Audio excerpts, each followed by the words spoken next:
तो चलिए दर्शकों आगे बढ़ेंगे। दरअसल महाराष्ट्र की सियासत में इस वक्त एक सवाल बहुत तेजी से गूंज रहा है और वो सवाल ये है कि शिरडी का भोजन है या भीख। दरअसल शिरडी में साईं संस्थान के प्रसादालय में मिलने वाला मुफ्त भोजन अब सियासत का विषय बन गया है और उसको लेकर सवाल खड़े हो रहे हैं। आखिर क्यों ये सवाल उठाए जा रहे हैं, ये विस्तृत रिपोर्ट हम आपको दिखाते हैं। ओम साई नमो नमः, श्री साई नमो नमः, जय जय साई नमो नमः, सद्गुरु साई नमो नमः। महाराष्ट्र का शिरडी मंदिर देश ही नहीं पूरी दुनिया में प्रसिद्ध है।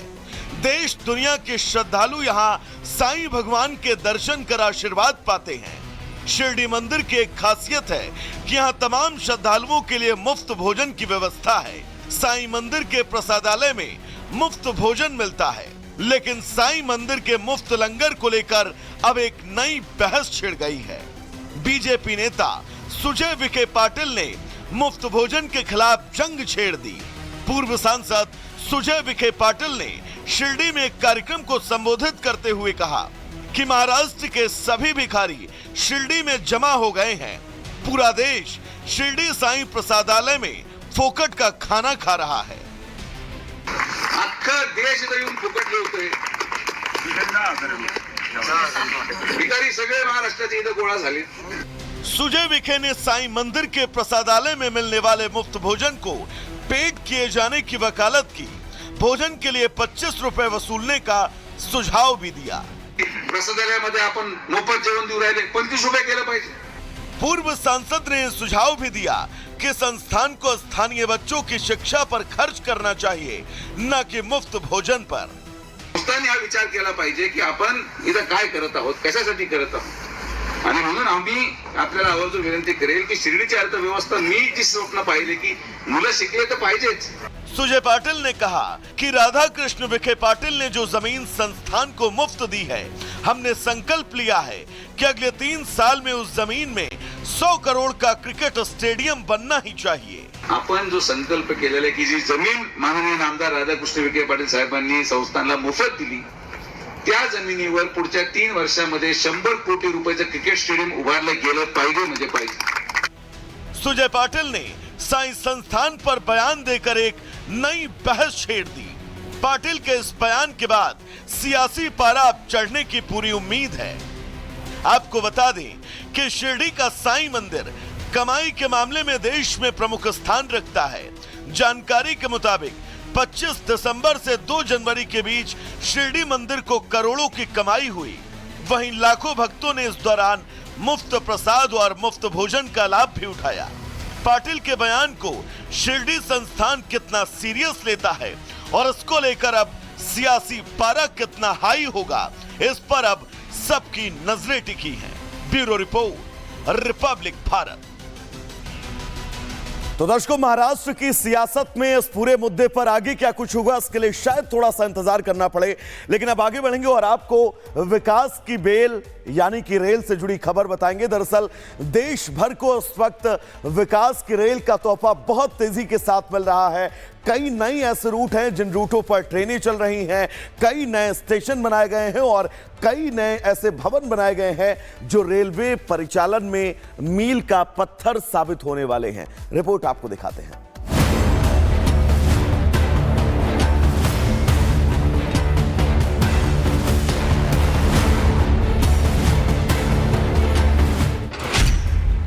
परिवर्तन की बहार, रेलवे का नया युग तैयार, विकास की रफ्तार,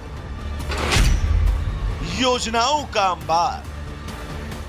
दिल्ली से कश्मीर के लिए सीधी ट्रेन के हकीकत बनने के साथ ही भारत सरकार जम्मू को एक नया रेलवे डिवीजन देने की तैयारी कर रही है। पीएम मोदी आज डिवीजन रेलवे मैनेजर यानी डीआरएम के कार्यालय का वर्चुअल उद्घाटन करेंगे।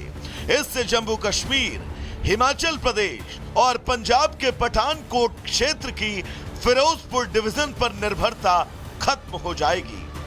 इस ऐतिहासिक समारोह में करीब 4000 से 5000 लोगों के शामिल होने की उम्मीद है।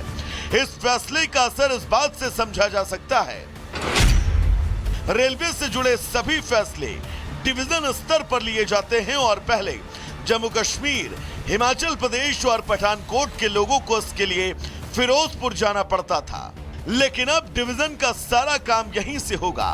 दिल्ली, अंबाला, लखनऊ, मुरादाबाद और फिरोजपुर के बाद जम्मू उत्तर रेलवे जोन का छठा रेलवे डिवीजन होगा। उद्घाटन के बाद जम्मू रेलवे स्टेशन को नया रूप मिलेगा और जम्मू रेलवे स्टेशन की प्लेटफॉर्म क्षमता को 3 से बढ़ाकर 7 करने का काम पहले से ही चल रहा है। सभी मौजूदा इमारतों को तोड़ दिया जाएगा और यहां नया बुनियादी ढांचा बनेगा। इस बीच उत्तरी रेलवे ने सर्दियों के लिए कश्मीर घाटी के लिए एक ट्रेन संचालन योजना जारी की है, जिसमें उन्होंने श्री वैष्णो देवी कटरा से श्रीनगर तक 3 नई ट्रेनें शामिल की हैं। इसमें एक वंदे भारत ट्रेन और 2 मेल एक्सप्रेस ट्रेनें शामिल हैं जो प्रतिदिन चलेंगी। इस समय को रेलवे का एक नया युग कहा जाए तो शायद गलत नहीं होगा। रेलवे के ढांचागत विकास के साथ साथ देश की जनता को सरकार नई ट्रेनों की सौगातें दे रही है, जिसमें से एक बेहद बहुप्रतीक्षित नमो भारत ट्रेन दिल्ली की जनता को मिल चुकी है।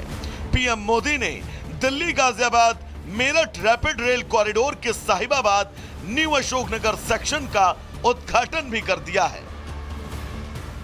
बहुत अच्छा एक्सपीरियंस रहा, मुझे बहुत अच्छा लगा इसमें ट्रैवल करके और ये बहुत जल्दी स्पीड से पकड़ती है और बहुत जल्दी लेके आ गई मेरे को यहाँ से। मोदी जी ने जो हमारे लिए किया है, देश के लिए जो किया है, उन्हें और हमें आगे बढ़ाना चाहिए। मैंने न्यू अशोकनगर से आनंद विहार तक ट्रैवल किया मात्र 5 मिनट में। मोदी जी का अब तक का सबसे सराहनीय कार्य है ये और बहुत इजी हो गया हम लोग को इधर उधर जाने की, कोई ट्रैफिक में फंसना नहीं पड़ता है। हम बहुत दिन से इंतजार कर रहे थे नव भारत का, आज वो साकार हुआ। बहुत अच्छे, मोदी जी को बधाई हो।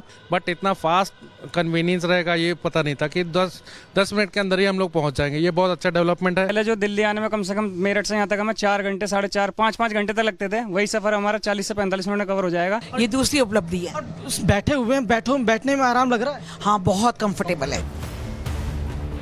अब तक साहिबाबाद और मेरठ साउथ के बीच 42 किलोमीटर लंबे सेक्शन पर नमो भारत चल रही थी।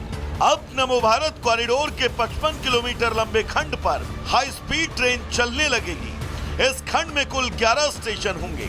इस सेक्शन पर परिचालन शुरू होने से मेरठ शहर अब नमो भारत ट्रेन के माध्यम से राष्ट्रीय राजधानी दिल्ली से सीधा जुड़ गया है।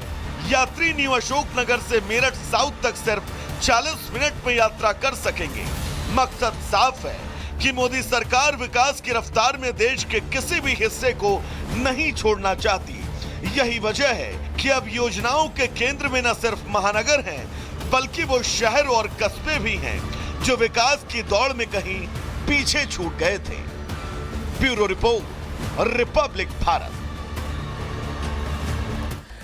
तो दर्शकों, ये बात हुई देश भर में बढ़ते रेलवे के उन तमाम बड़े उपकरणों और बड़े उन कामों की जिनका पूरा देश फायदा उठाएगा। और अब आगे बढ़ेंगे, बात उत्तर प्रदेश की राजनीति से जुड़ी करेंगे। दरअसल एक तरफ जहां उत्तर प्रदेश सरकार लगातार कई मुद्दों पर, कई विषयों पर बहुत युद्धस्तर के साथ काम कर रही है, तो वहीं 27 की रणनीति बनाते बनाते अखिलेश यादव बीजेपी को कटघरे में खड़ा करते हुए नजर आए। तो बीजेपी ने भी अखिलेश यादव को उनका कार्यकाल यानी कि समाजवादी पार्टी के कार्यकाल का पूरा काला चिट्ठा गिना दिया। रिपोर्ट आपको दिखाते हैं।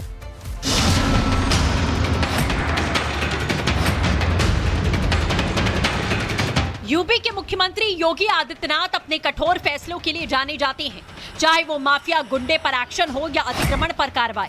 बाबा का बुलडोजर जब गरजता है तो अपराधी थर-थर कांपने लगते हैं। कानून व्यवस्था को लेकर सख्त मुख्यमंत्री योगी का एकमात्र लक्ष्य है यूपी में शांति